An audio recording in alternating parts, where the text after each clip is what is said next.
Hi welcome back to my channel. ఈరోజు కథ ప్రళయమా పరిణయమా 11వ భాగాన్ని వినేద్దాం. అసలు ఈ అరణి ఇలా ఎందుకు చేశాడు? అతను పెట్టిన కండిషన్స్ కేవలం ఆస్తి కోసమే కాదనిపిస్తుంది. వాళ్ళ అమ్మకు వశిష్ఠ వాళ్ళకి ఏదైనా పగ ఉందా? అలా అయితే వశిష్ఠ ఆవిడ్ని గుర్తుపట్టాలి కదా. మొత్తానికి ఏదో ఉంది, అందుకే ఈ తల్లి కొడుకులు ఇలా చేస్తున్నారు అనుకుంది భూమి. ఆమె ఆలోచనలో ఉండగానే వశిష్ఠ వాళ్ళ ఇల్లు వచ్చింది. వశిష్ఠ కార్ రావడం చూసి సెక్యూరిటీ పరుగున వచ్చి కార్ డోర్ తీయబోతుంటే వశిష్ఠ కారులో నుండి చేతితో వద్దని అతన్ని ఆపి అతను వెళ్ళమని చెప్పి తను దిగి వెనక పక్కన డోర్ తీశాడు. వెరీ గుడ్, నాకు ఇలా వర్క్ చేసే వాళ్ళంటే ఇష్టం అని అరుణ్ హనీ చేయి పట్టుకొని కారు దిగాడు. వశిష్ఠ ముందు నడుస్తుంటే అరుణ్ వాళ్ళ అమ్మ అతన్ని ఆపి, ఏంటి వశిష్ఠ అంత కంగారు? ఇది నీ ఇల్లు కాదని మర్చిపోయావా? ఇక నీ ప్రతి అడుగు నా కొడుకు వెనకాలే ఉండాలి అన్నారు. ఆమె మాటలు విని వశిష్ఠ 2 అడుగులు వెనక్కి తగ్గాడు. అరుణ్ వశిష్ఠని చూసి నవ్వుతూ హనీతో పాటు లోనికి వెళ్ళాడు. వశిష్ఠ భూమి కూడా లోనికి వెళ్తుంటే మీరెక్కడికి అని అరుణ్ వాళ్ళ అమ్మ వాళ్ళని బయటే ఉండమని చెప్పారు. హాల్లో కూర్చున్న మాలిని గారు హనీ అరుణ్తో రావడం చూసి సోఫా నుండి లేచి, హనీ, ఉదయం నుండి ఎక్కడికి వెళ్ళావు? అరుణ్తో వచ్చావేంటి? అన్నయ్య ఎక్కడా అని హనీ చేయి పట్టుకుని అరుణ్ని కోపంగా చూస్తూ, అరుణ్, నీకు ఎంత ధైర్యం ఉంటే నా కూతురు చేయి పట్టుకుంటా వదులు అన్నారు. అరుణ్ నవ్వుతూ, అరుణ్ కాదు ఆంటీ, అల్లుడు గారు అనాలి అన్నాడు. ఏం మాట్లాడుతున్నావు? నువ్వు నా అల్లుడివేంటి? నువ్వెంత, నీ బ్రతికెంత? నీకు ఈ ఇంట్లో అడుగు పెట్టే అర్హత కూడా లేదు అన్నారు మాలిని గారు. అరుణ్ హనీ మెడలో పసుపు తాడు చూపించి, ఇంతకంటే ఇంకేం అర్హత కావాలి అన్నాడు. హనీ, ఏంటిది? నీకు వీడితో పెళ్ళయిందా అన్నారు మాలిని గారు. పసుపు తాడు చూశాక కూడా పెళ్ళయిందా అని అడుగుతున్నావేంటి మాలిని? వాళ్ళ పెళ్ళి నేనే దగ్గరుండి చేశాను అంటూ అరుణ్ తల్లి అక్కడికొచ్చారు. హనీ పెళ్లి గురించి ఆవిడ చెప్పిన మాట కంటే ఆవిడ చూసి షాక్ అయ్యారు మాలిని గారు. మృణాలిని, నువ్వేంటిక్కడ అన్నారు. నువ్వు నీ భర్త నాకు చేసిన అన్యాయానికి ఎప్పుడో చచ్చిపోయి ఉంటా అనుకున్నావా అన్నారు మృణాలిని గారు. అవే మాటలు మృణాలిని, ఆ రోజు మేము నీకోసం చాలా వెతికాం అన్నారు మాలిని.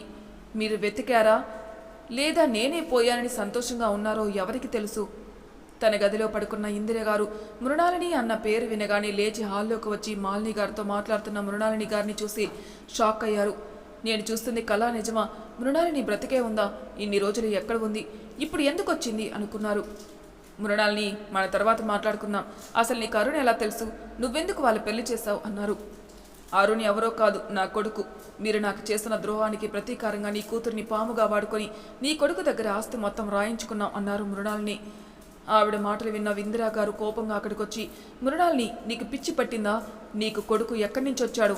నీకు కొడుకు అయితే హనీకి ఏమవుతాడో నీకు తెలీదా అన్నారు. అత్తయ్య, మీకు వయసు పెరిగిన ఆవేశం తగ్గలేదు. నాకు ఆ మాత్రం తెలియదని అనుకుంటున్నారా? అరుణ్ నా అన్న కొడుకు. వారిని చిన్నప్పటి నుండి నేనే పెంచాను. మీరంతా నన్ను వదిలించుకున్నారు, కానీ నా పుట్టింటి వాళ్ళు నన్ను వదలలేదు. ఇన్ని రోజులు నేను మా అన్నయ్య దగ్గరే ఉన్నాను అన్నారు మృణాలి గారు. వాళ్ళ మాటలు వింటే నా బుర్ర పగిలిపోతుంది వశిష్ఠ. అరుణ్కి ఆవిడ అమ్మ కాదట. అక్కడి వరకు బాగానే ఉంది, కానీ ఆవిడ మీ నానిని అత్తయ్య అంటున్నారు. ఆవిడికి ఏదో అన్యాయం జరిగింది అంటున్నారు. అసలు ఆవిడికి మీకు ఏంటి సంబంధం? మీ నానికి మీ డాడీ కాకుండా ఇంకా పిల్లలున్నారా అంది. నాకు తెలిసి నానికి డాడీ ఒక్కరే అన్నాడు వశిష్ఠ. అవునా అని భూమి కొంచెం ఆలోచించి, ఒకవేళ మీ డాడీకి ఈవిడ సెకండ్ వైఫ్ అయ్యుండొచ్చు కదా అంది. హేయ్, మా డాడీ అలాంటి వాళ్ళు కాదు అన్నాడు వశిష్ఠ. మరి ఈవిడ ఎవరు? ఒకవేళ మీ డాడీకి మరదలయ్యుంటుందా?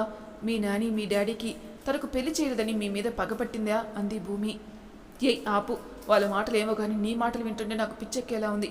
ఇది చదువుతున్న రీడర్స్ కూడా ఇన్ని డౌట్స్ వచ్చుండవు.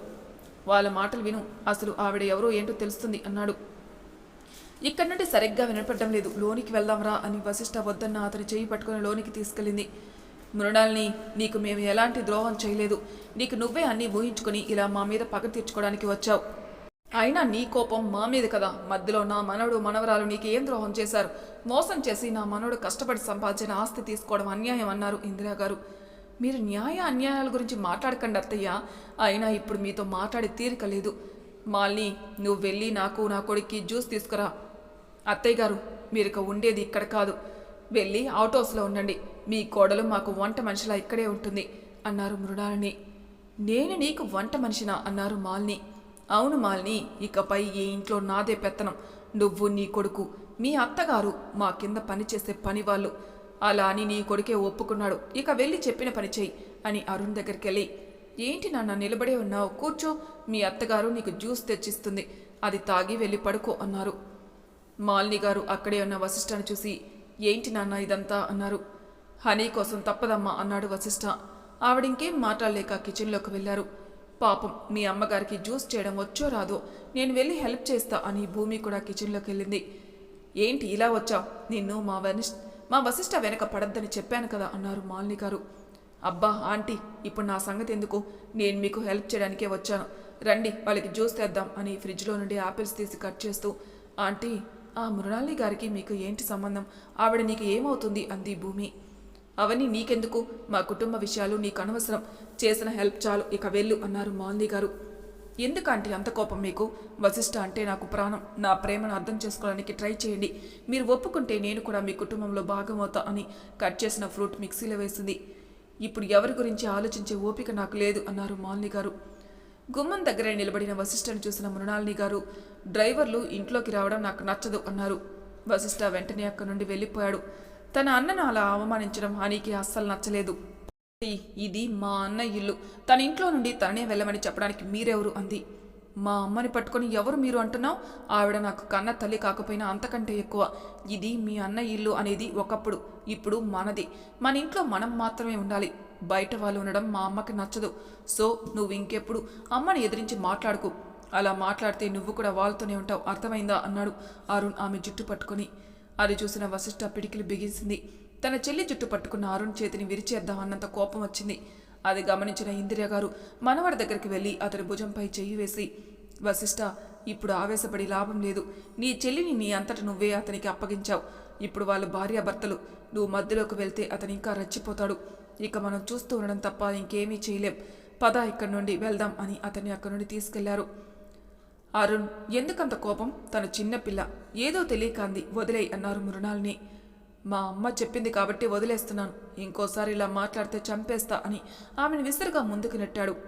అప్పుడే కిచెన్లో నుండి వచ్చిన భూమి హనీని పడకుండా పట్టుకుని, అరుణ్ నీకు అసలు బుద్ధుందా, తను ప్రెగ్నెంట్ అని తెలీదా నీకు?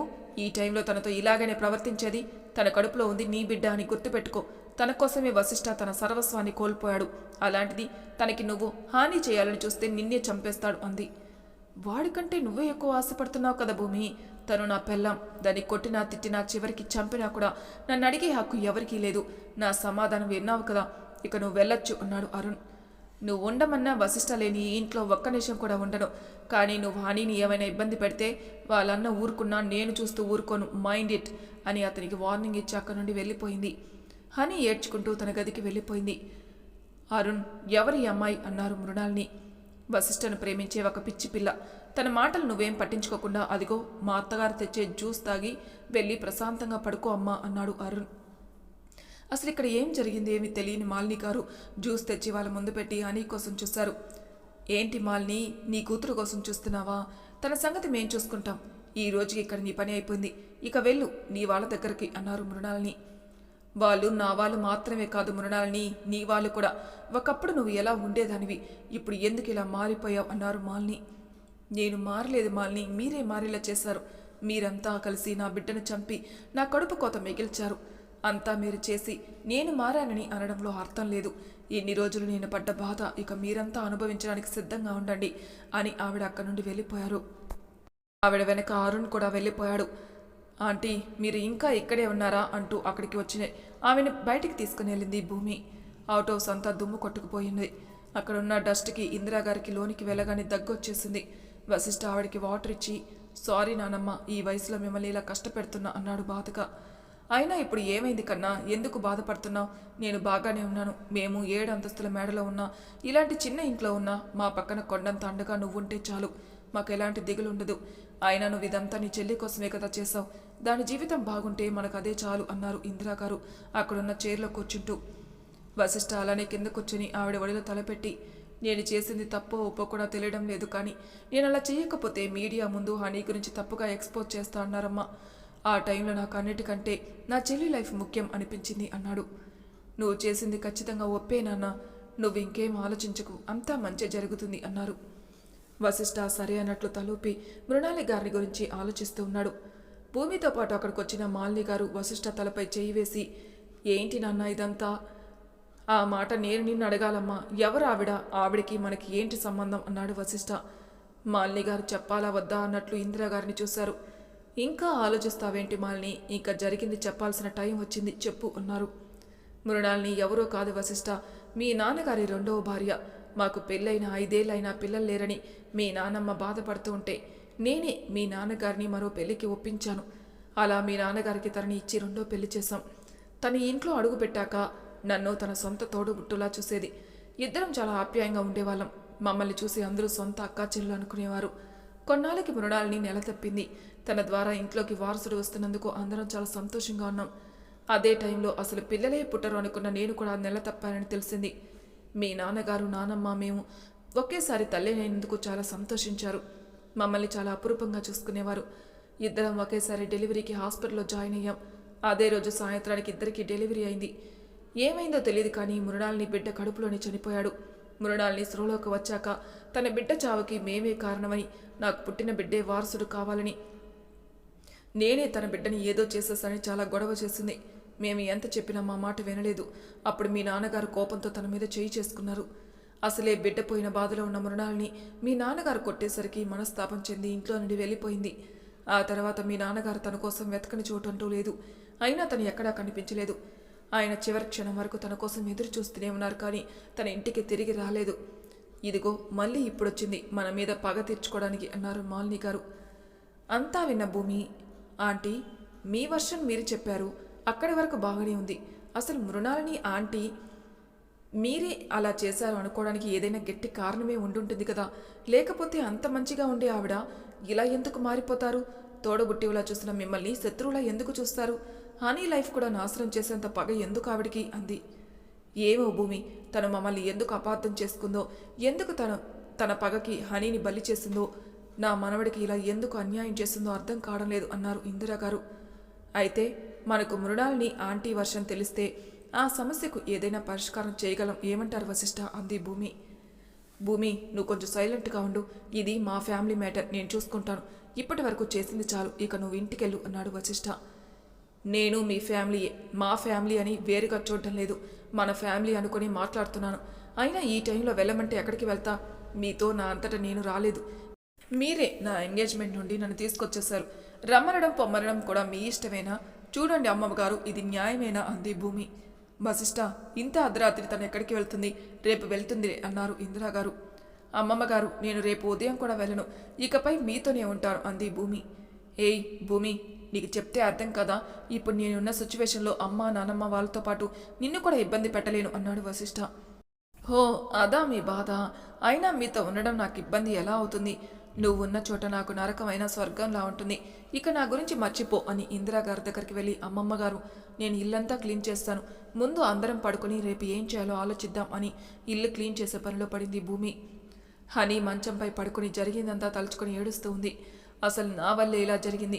నేనే చనిపోయి ఉంటే అన్నయ్యకి ఇన్ని కష్టాలు ఉండేవే కాదు. ఈ ఇంట్లో రాజుల బ్రతికిన అన్నయ్య మహారాణిలో ఉండే అమ్మ పని వల్ల అవడానికి కారణం నేనే అని కుమిలి కుమిలి ఏడుస్తుంది.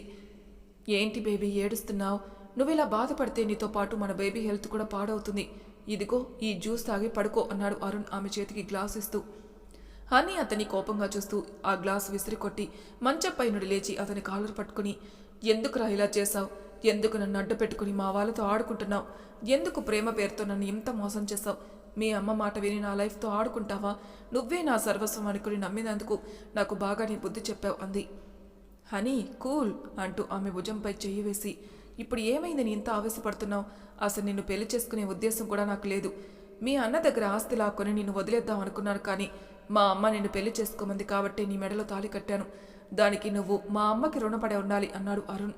ఛీ, అలా చెప్పడానికి సిగ్గుగా లేదా? అసలు నీలాంటి వాడిని ప్రేమించినందుకు నా మీద నాకే అసహ్యంగా ఉంది. నీ దగ్గర ఒక్క నిమిషం కూడా ఉండను. ఈ ఆస్తంతా నువ్వే అనుభవించు. నేను మా అన్నయ్య దగ్గరికి వెళ్ళిపోతా అంది హనీ. హనీ మాటలకి అరుణ్ గట్టిగా నవ్వుతూ, నువ్వు ఇంట్లో నుండి అడుగు కూడా బయట పెట్టలేవు. మీ అన్నయ్య అడుగు కూడా లోనికి వేయలేడు. ఇంటి చుట్టూ నా మనుషులున్నారు. నువ్వు నన్ను కాదని బయటికి వెళ్తే వాళ్ళు నిన్నేమీ చేయరు, మీ వాళ్ళని చంపుతారు. అలా జరగడం నీకు ఇష్టమైతే వెళ్ళు, లేదంటే ఎలాంటి గొడవ చేయకుండా ఇక్కడే ఉండు అని అక్కడి నుండి వెళ్ళిపోయాడు. హనీకి ఏం చేయాలో తోచలేదు. ఇప్పటికే నా వల్ల వాళ్ళు అన్నీ పోగొట్టుకున్నారు.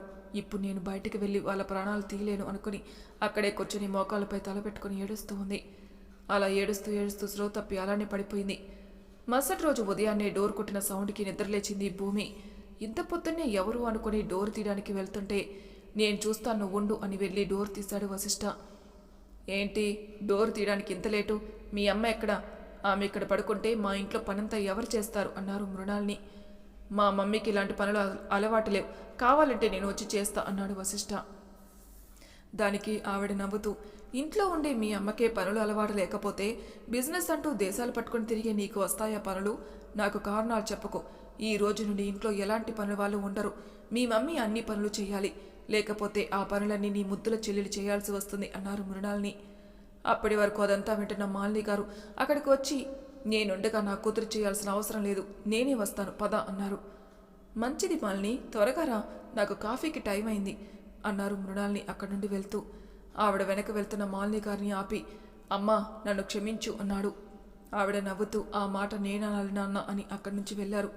ఇంతలో ఒక అతను అక్కడికి వచ్చి, సారు బయటికి వెళ్ళాలట, కారు క్లీన్ చేయమన్నారు అని చెప్పాడు. వశిష్ఠ సరే అని తలూపి అతని వెనకే వెళ్ళాడు. అప్పుడే నిద్రలేచి బాల్కనీలోకి వచ్చిన హని కారు తుడుస్తున్న అన్నను ల్యాన్లో కూర్చొని ఉన్న మృణాలిని గారికి కాఫీ ఇస్తున్న తల్లిని చూసి కన్నీళ్లు పెట్టుకుని లోనికి వెళ్ళిపోయింది. అవుట్ హౌస్లో నుండి ఇదంతా గమనిస్తున్న భూమి, అమ్మమ్మ గారు, జరుగుతుంది చూస్తుంటే నాకు చాలా బాధగా ఉంది. ఏదో ఒకటి చేసి ఆ మృణాలిని ఆంటీ తన బిడ్డ చావుకి మీరే కారణమని అంత బలంగా ఎందుకు నమ్మారో తెలియాలి, అప్పుడే వీళ్ళకి కష్టాలు తప్పుతాయి అంది. నువ్వు చెప్పింది నిజమే కానీ ఎలా అన్నారు ఇందిరాగారు. దానికి నా దగ్గర ఒక ఐడియా ఉంది, నేను ఇప్పుడే వస్తాను అని బయటికి వెళ్ళి ఎవరూ చూడకుండా ఇంట్లోకి వెళ్ళి హనీ గదిలోకి వెళ్ళింది. మరి తర్వాయి భాగంలో ఏం జరుగుతుందో నెక్స్ట్ ఎపిసోడ్లో తెలుసుకుందాం. అంతవరకు నా ఛానల్ సబ్స్క్రైబ్ చేయని వాళ్ళు ప్లీజ్ సబ్స్క్రైబ్ చేసుకోండి, లైక్ చేసి షేర్ చేయండి, మీ అభిప్రాయాలు నాకు కామెంట్ రూపంలో తెలియజేయండి. Thank you for listening.